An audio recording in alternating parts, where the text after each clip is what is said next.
Well, good afternoon, everyone. Welcome to our session, Fast Track Claim. Well, hopefully it'll be a fast session for you too. Fast Track Claims, digital ecosystems come to life. We've seen so much, quote, digital transformation. It was talked about even in this morning's opening keynote. How insurers are adjusting to the new norm has been just fascinating to watch. So in the discussion today, I'm going to share with you a number of use cases of how we've seen insurers really embrace the new norm, which is to present to their policyholders and their claimants a fast-track type of experience. My name is Karen Furtado. I'm a partner with Strategy Meets Action, a Resource Pro company. We do a lot of strategy work, we do a lot of research, and so I have some interesting results as well to show you some results we've been monitoring over the past 18 months of the pandemic to really get a gauge where the market's going. We have to put up the safe harbor slide in case there is any discussion in our topics that we talk about today that might cover some directional aspects of the Guidewire solution. In the discussion today, I'm going to start with a focus of what's happened over the past 18 months, just as a benchmark, both for personal and commercial lines, to get a gauge on what the advancements have been and the type of projects we've seen companies embracing in this particular role. The second aspect is really going to be about digital ecosystems. And when I use the word digital ecosystems, I just go into the conference hall and you see it alive, right? You see there are so many options to actualize on what you're trying to do, whether that is a payment process, whether that is a conversation, whether that's ingestion of documents, getting new pictures, streaming video from people's homes. There is so much happening in this market. We're going to talk about advancements, whether we're talking about straight-through processing, whether we're talking about personal lines, commercial lines, complex commercial lines, all are impacted by the advancements we're seeing in the market today. The third topic is really about what the four modes are of transformation in claims very specifically, so you can see where the advancements are coming, and then we'll wrap up with our call to action. Now, I have to ask, did anyone have a car accident by chance or a water loss in their home over the past 18 months? And did you have a digital experience where did someone have to actually come to your property or look at your car? So some yes, some no. On-site? Yes. No digital experience. I happened to have a car accident where, in a rush, and I will qualify that, I backed into my garage, as I do several times a year, and I took off the side view mirror of my car. And I was wondering what that noise was, and then I proceeded to just ignore it. I parked the car. I was leaving on vacation 10 minutes later. We went into the other car, and I just plain left that car for a week. I came back, and I got in contact with my insurance company. Now, this is a side view mirror. Everything was going along pretty quickly, actually, and they wanted to issue me a payment. Not seen, hadn't seen it. I brought it to an auto body shop to get it looked at. I got an estimate, gave that to the insurance company. They immediately, Jiffy, wants to send, and they send me a check right away. Then I go to the auto body shop, and they're looking at it, and they say, oh, this is much more expensive, because nowadays everything is bloody more expensive than it was 5 years ago on a side view mirror. So now we have to readjust everything, and because we're readjusting, now someone has to come to my house to take pictures. And there is the person taking pictures.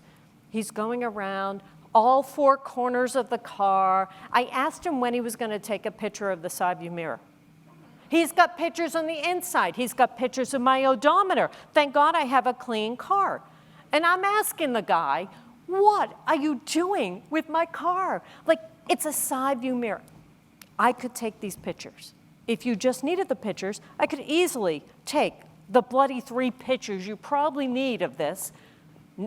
Ma'am, your phone can't possibly take the pictures that I am taking. You're not a trained person. I go, oh my God, I take 1,000 pictures a year. I think I can be trained.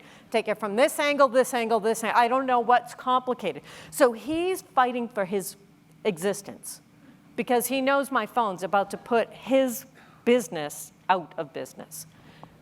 Get it back to the insurance company. Sure enough, instantly, they were very good. Sent me another check. I go, oh my God, now I have to take this check, I have to sign this check, I have to deposit this check. Now I have to talk. This is the most disconnected, non-digital experience. What was fascinating, it's a pretty big insurer. They had a complete digital experience hiding on their website where I could have opted in for a digital payment if they had told me that they had digital payments. They texted me frequently, but they never asked me to engage in a digital experience. What I want to talk about today is really how do you think about the digital experience? How do you raise up what you're trying to do? It's not just these bits and bytes, all these technologies. It's how do you rethink the engagement? How do you rethink of the experience to be about customer experience, not claims adjusting? So let's get right into this. So what have been the results of the pandemic? Well, first, we really saw the pandemic play out in 3 phases. The first phase was about just the initial tactical response. And we did a survey. It happened between March and September of last year. What were insurers doing at that time? Outside of getting all of your employees working from home, which congratulations, you all did very, very quickly. But then there was the next step. So just the initial tactical response. Then we saw companies really move into what we called more the stabilization and starting to position. So actually things slowed down a bit the last half of the year as far as response and changes they were making in technologies and approaches as they planned for this upcoming year. And now we're having what we're calling digital acceleration. There is significant change that's going on. So let's take a look at some of the data. This first picture I'll show you is all about commercial lines. This was the initial response. This is go back, the Wayback Machine, go back between March and September of last year. Think of what your companies were doing. In commercial lines, what we found pretty much 34% going the way they were going. They weren't changing their plans. They weren't reshaping their plans. There were a smaller percentage, 23%, that started to say, we've got to change our approach. We've got to start rethinking what our digital plans were. And we had 11% that were accelerating. That's fascinating because when we start thinking about accelerating that quickly, you all know in your companies that you have plans for the next 3 to 5 years. You probably have plans for the next 10 years of what you're going to do and when you're going to do it. We found during the pandemic, and often quoted, I'm not telling you anything that you probably haven't experienced already, is that the digital plans accelerated by at least 3 to 5 years in this one period of time. Whatever you thought you were doing in 2025, you're probably now thinking about doing in 2021, 2022. Because the consumer's demanding a different experience, and quite honestly, you're having to deliver a different experience. So we think about what happened in the second half of last year. As I said, we saw more hunkering down. Not significant change in what anyone was doing. When we came into this year, significant change. That commercial lines companies were really starting to reshape their plans on what it really meant to do digital transformation. We believe that fast-track claims and the whole claims process has really been the target area of a lot of change. When we think about this in personal lines, we see a very different experience. In personal lines, we saw the impact right away. Right away, your adjusters were not really able to go into people's homes.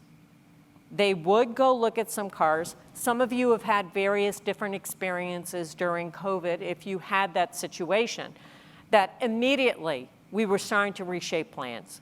We had to deal with both our workforces as well as the experience of the customer. And then as we saw the year progress, we saw more companies starting to reshape those plans. And as we entered this year, we have still, no one's pausing anymore. Everyone's really activating. So when we think about this, I'm going to take this right now into claims. So when we think about companies as you're changing, and a lot of people think of the first notice of loss as the point of change that's happening. A couple of data points I'm just going to call out. 32% and 41%. 32% of commercial lines companies, 41% of personal lines companies already had a digital FROI or FNOL experience before 2021. They were already on the road. The only other data point I'm going to show you is the acceleration. And when we think of acceleration, 20% of commercial companies, 23% of personal lines companies were upgrading their first notice of loss reporting capabilities in this year. I'll give it to you as a benchmark. Think about where you are, what you're doing in your companies from your digital transformation standpoint. Has this been a point that you've tried to engage your policyholders? If you started the digital transformation in this particular spot, what's fascinating with claims is there's so much opportunity, quite frankly, throughout the claims lifecycle. You could decide to start here, and this has been an area that companies have started to really reshape the way they're thinking of intake. So let's go into the whole ecosystem. We really break the ecosystem down into multiple different categories, and especially when we think of the vendors in the ecosystem.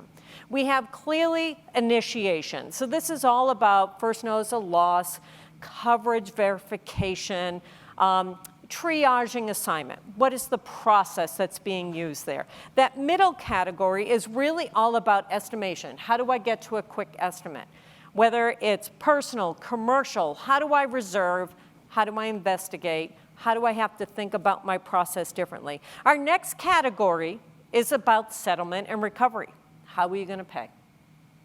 How are you going to pay? What is your experience in actual payments? How do you think of subro and salvage a little bit differently?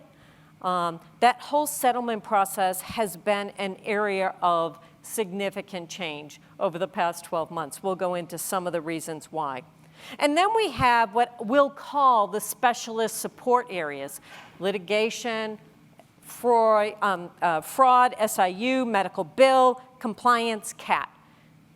All of these come together to truly deliver a digital experience. So to me, when you're thinking about your roadmaps, it's how do you step back and understand where you want to play. The great news, you can pick and choose where you want to do this. It's not like you have to eat this elephant as an elephant. You can just take it one bite at a time. And then the center column, that center space, is really just your foundational technologies, such as, for example, Guidewire, Insurance Now, or Claim Center type of admin system, your communication platform. So let's just break this apart. When we think of the first notice of loss or FROI experience, what are some of the key trends that we're seeing from a digital transformation standpoint? Well, there's a lot of do-it-yourself. So whether it's an app type of experience, whether it's a link that's been sent, the idea for property damage, flooding in the home, particular losses in the home. Some people have even shown me some commercial building type of experiences. I think that's harder to really quantify to start with. I think it's been mostly on the personal home and auto. The whole idea of the digital ingestion of images, data, video, recording. And then we go, how are you starting to use AI and so some technologies? How do you start thinking about artificial intelligence, natural language processing to really claw through a lot of the language that you might find in forms. And I'll go over some examples. I thought it was fascinating. Actually, it was a specialty lines company. And in this particular process, they have a lot of resources that are having to claw through pages of endorsements that either are saying this is an exclusion on the risk, this is an inclusion on the risk. Some of these policies are 400 pages long. How does one person, as you're bringing in new people, how can one person possibly understand some of these complex type of risk? They're using natural language processing to push this information to that adjuster that isn't as experienced to start to give them some real insight on that policy. Business texting for adjuster, you know, we're a text-minded group now. It's not so much about email. I don't really know what I would do with an email. I get a lot of junk in my email. I get my important things through text. How do you interact? How do you confirm? How are you sending back to that policyholder, the claimant, their claim numbers? How do you let them know that information today? Is it through an email? Is it through text? Do you have the information to handle the communication that would facilitate that? Can you have an opt-in experience? Is there a way for them to provide that method to you so you can actually help them in the digital interaction? The other aspect here is telematics. And the idea that we have now cars that clearly know and can do some level of self-reporting. Some people are having telematic solutions and commercial lines that can automatically report some of the information, start to do the first notice of loss, start thinking about how we're activating on all of the connected devices that are sitting out there, that there is this level of actually doing first notice of loss automatically. I mean, it doesn't necessarily require a person anymore to do the first notice of loss. Now, for telematics, what's interesting is one might expect that over the pandemic time, no one really was happy about paying for their car that sat in a garage for 6 months. And many insurers did really great things for their policyholders, right? We gave them money back, we gave them rebates, et cetera, to recognize that change in experience. I don't know if you've been on the road, but I think everyone lost their minds and no one knows how to drive anymore because it is crazy out there on a highway right now trying to drive. No one knows how to drive anymore. When we think about telematics, you would have thought the market would naturally rebound and start using telematics a bit more. There has been higher adoption, but the programs actually, to me, are measured in how companies are responding. There's not as much of it as one might expect out of the whole pandemic experience, but it is starting to be more popular. The more popular it is, the more information you have in the car, in the cab of the truck, et cetera, that you would be able to start to actuate on first notice of loss much earlier. There's a number of technology companies that really all fit in this space. And when I think about the companies in this space, and I think about that first notice of loss activity, it's from activation, and then how do you start digital conversations with those claimants? Not phone conversations, not email, not tag, not any of the ways we used to do it. How do we start a more digital connected experience that would use these type of technologies? So some examples that we've seen in the market, you'll see these below. Plymouth Rock has rolled out a new type of experience when there's been a reported claim. They're automatically pushing out a link. These aren't apps that are on phones. They're pushing out links.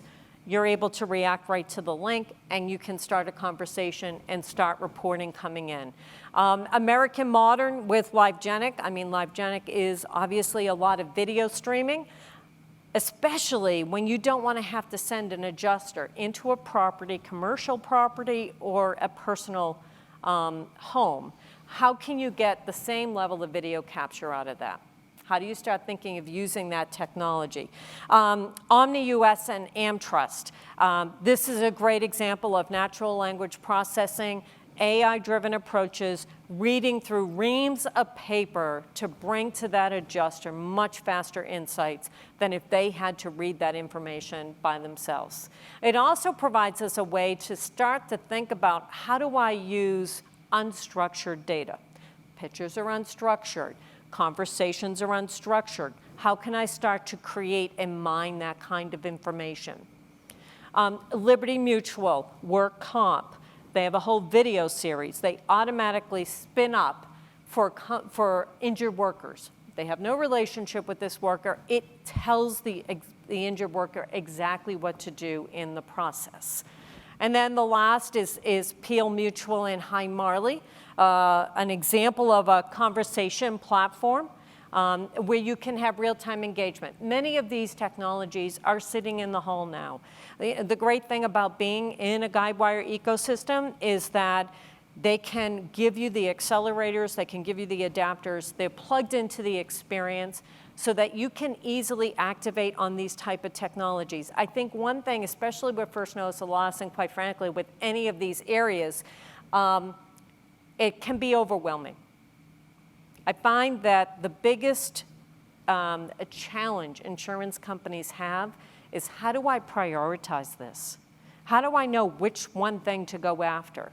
How do I know how to experiment? Because we're used to big programmatic type of experiences. How do I tackle this one bite at a time? Do you have a digital roadmap that you can start to layer in these type of experiences? You could start small. These don't have to be big projects. We know core systems are big projects, but these type of projects can be spun up pretty quickly. And so I think there is ways that you could start thinking about this experience if you're not engaging in any of these platforms, because that moment of engagement in the first notice of loss is just so critical. If you have a path for digital experience and you're really activating on it, the example I gave you earlier of my situation, they never told me.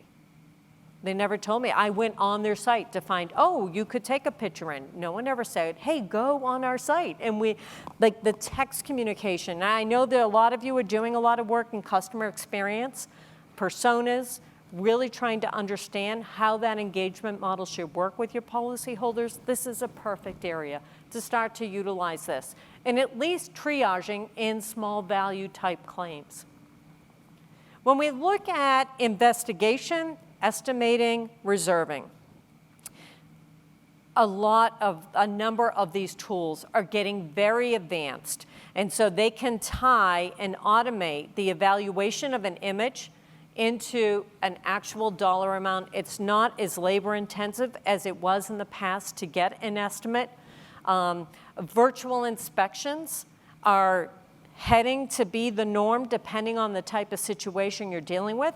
Having your images ahead of time so you know what that property looked like before the situation, so now you can do some comparison.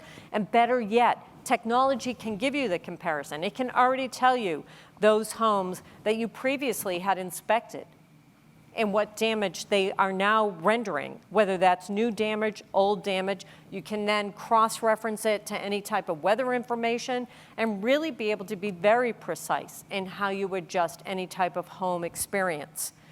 That's really starting to tap into, I think the term you'll hear from me continually is artificial intelligence, machine learning. It's really starting to use those technologies.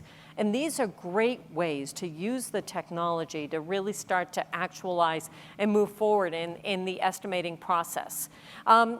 Many companies are also starting to do predictive reserving. And so based on the attribute of a claim that comes in, not just a table type of experience you might have today. If it's this type of claim, it's always going to be a $1,000 reserve or something.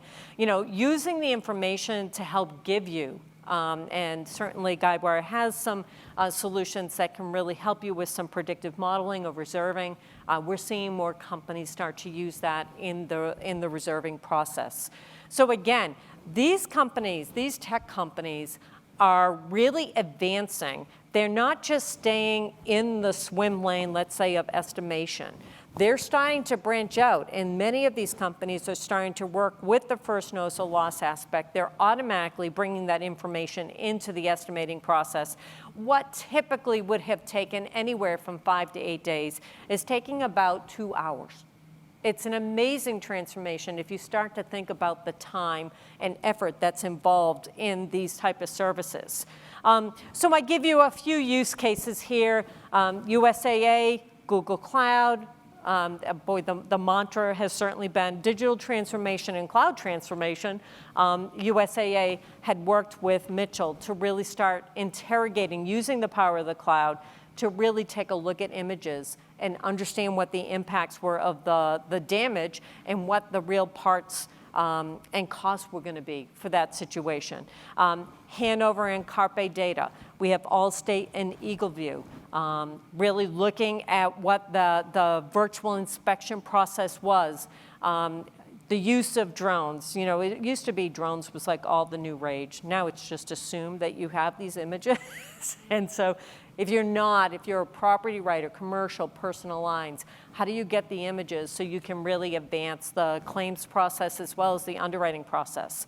And then travelers with Hover. These are just a few of the use cases that we've seen over the past 18, 24 months where companies are starting to advance the process of a digital claim in the investigation and reserving section. Next is negotiation and settlement. I'm just going to say, I mean, the idea of a digital payment explosion. I wrote a paper 2 years ago about digital payments are going to explode. I did not know there was going to be a pandemic. I'm not a savant. I didn't know that was going to happen. But it made sense that in an industry that relied heavily on a piece of paper going to someone to pay them money for a claim, that it was going to be disrupted. Because in our personal lives, I don't even know, I think I went to write a check the other day for a birthday. I go, oh my God, I have literally had this register for 5 years because I write about 12 checks to my 12 nieces and nephews, of which I was just going to transform and just start paying them through Venmo. And I don't know why. I haven't figured out how to insert the Venmo thing in the card. But digital payments is where it's happening now. Absolutely. You all felt it in March last year when the last person standing in the office was the person that had to go print a check on a micro printer. Like, oh, that became obvious that that's a pain point.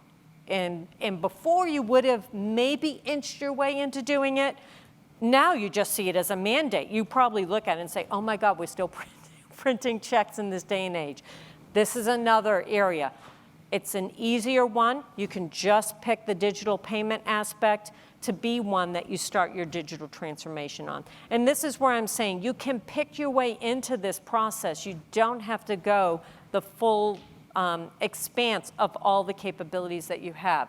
But if you're really looking at your payment process, I have some companies I work with, and they said, Karen, when we last did digital payments, we got very low adoption. And when I looked at it, the vendor landscape, they barely got movement in it. Nowadays, pretty much when you start the process, you should already have those companies onboarded. There are companies that will absolutely help you get these companies onboarded, so you have very, very high adoption right away. And many of the policyholders, i.e. claimants, certainly are receiving money all the time this way. It's all about choice. It's not just about check, it's choice. How do you want to receive the money? Do you want it through a PayPal account? Do you want it through Venmo? Do you want it through Zelle? Do you want a check? And the ability to send those participants all the paperwork that's associated with the transaction. It isn't just about moving the money. But nowadays, I would say if there's any one area in insurance the last 18 months that I've seen, I look at the buying trends, how many transactions of a buying transaction, how many people are going with digital payments. It's amazing. Hundreds. So if you're someone who's starting to do it, you're in the norm. If you haven't started to do it yet, this is a place that there is a lot of lift for you. and parametric solutions that could have full auto settlement right away. There's a number of aspects here. Obviously, I've listed some of the tech companies that are involved in this, and a number of use cases where a digital payment has been used, or we've used PayPal or One Inc, but there are many. VPay, ACI, all can provide some type of digital payment out there. And then how do you provide repairs? I don't think this is just about how to get the payment done. It's also about how to line up the repair shops and the repair people to come and help. And so Hippo and Lloyd's both have been working in that particular area. So just some examples of where this is going. And my last on the specialization is really all about the trend. If you think about if our trends are becoming digital, what has to follow that is fraud detection. Because we know the more digital we become, the more we have to safeguard the transaction. So certainly increased use of fraud much earlier in the process, from the moment of loss, from the moment of the reporting, is becoming very, very important. The ability to use AI in that particular respect to really understand and some of you might have been doing this. We've had models, we've had predictive models in the market. From the moment of loss, you can start to say, how should I triage something? Should I give that to a more senior investigator? Does this have a high propensity to possibly be subrode? We've seen some limited blockchain. Now, I feel like we've gone through hype cycles with blockchain, because I think I've been talking about blockchain for, Coon's age, 8 years. There's some examples in subro, as I showed down State Farm and USAA, and that was an early consortium connectivity on subro. It makes sense that that possibly could be by blockchain. I think that's more in the future viewpoint here. It's certainly not the average type of experience we have. But in those tech companies, many of them, again, are in the hall: Friss or Schiff, Verisk, Clara, NICB. These companies can all really help, whether it is in the subro space, if it's in the CAT tooling for commercial businesses, if it's the early detection of a risk, whether it should have a propensity for SIU. So that's more back office. And in your back office, you could be starting with the digital transformation. It doesn't have to all be customer, because some people are really concerned about anything they roll out to their customer. These are ways you can start thinking about it internally. To me, the key is you have to have an open system that has to be able to communicate with all of these entities. This is where insurance is going. I don't care if I'm talking about claims. I don't care if I'm talking about policy systems. Open systems are absolutely key, because it's never the one system that's going to deliver all these services. And that's why I think companies like a Guidewire that have a vibrant ecosystem can really bring to life the type of capabilities that you're wanting to really roll out in the market. And so whether it's about communication and having real digital communication, whether it's about fraud type of detection or the first notice of loss, the investigation, the settlement, all of these companies in the ecosystem, and these ecosystems will only continue to grow. We obviously saw a lot of insurtech money come into the space. They focused on claims. They focused on any type of digital aspect of claims. This is where, when we start seeing the glue come together, this is where we're starting to really see what the investments have been for the 10 to 12 years are starting to pay off for insurers. So therefore, if that's the state, and we have vibrant ecosystems, where are insurers relative to their modes of the future? And to us, the first sanction, the first group here is maybe where very few are right now, and that's really the automatic claims experience. Whether it's a parametric policy, whether you have telematics and the phone is aware of you as a driver and can report if there was a crash, personal lines, commercial lines, trucking. When you have products like this, they expect instant payment. So what's a great example? How many people maybe were delayed coming here? Yeah. Airlines have not been our friends lately. So you should be buying insurance, because you could buy insurance and they will give you automatic payment. They don't want to talk to you. They don't want to talk, they don't have a conversation. They lost money the very second they had to talk with you on the phone. Those are automatic payment type of policies. No human involvement. As a matter of fact, where they fall down is when there has to be human involvement and they're not set up for that. Like call 1-800, you're on hold. It's not a great experience right now. When you get paid, it's a great experience, but if you have a problem, not such a great experience. Our second path is the no-touch straight-through claims. These are more of the ones you're probably dealing with right now. A simple claims process, regardless of the type of risk. First notice of loss can be automatic. It could be sensor-based. I haven't seen it as much come into home or commercial buildings as alerts. I mean, we get a lot of sensors out there. I'm not seeing automatic reporting in that, but I do see it more out of vehicles and trucks, that there can be some form of automatic reporting. Or the policyholder, claimant, is able to report it and they have a digital way. It may be they still call your call center, but immediately you activate that to become a digital experience. And that handoff is actually working very well.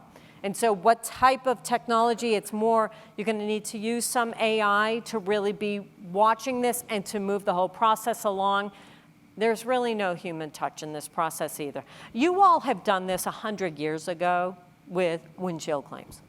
No one touches a windshield claim. No one even calls that number. You go probably right to SafeLight. They take care of everything. You do nothing about it. That's probably the earliest example 100 years ago of a type of payment that goes through this.